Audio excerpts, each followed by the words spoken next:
سلام برادر. جونم. داری سیگار میکشی؟ بله. یعنی نمیدونی ما رمضونه؟ چرا؟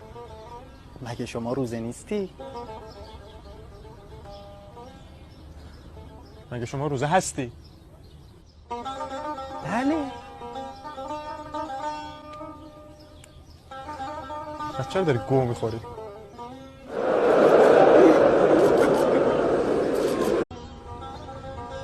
سلام برادر. جونم. داری سیگار میکشی؟ بله. یعنی نمیدونی ما رمضونه؟ چرا؟ مگه شما روزه نیستی؟ مگه شما روزه هستی؟ بله.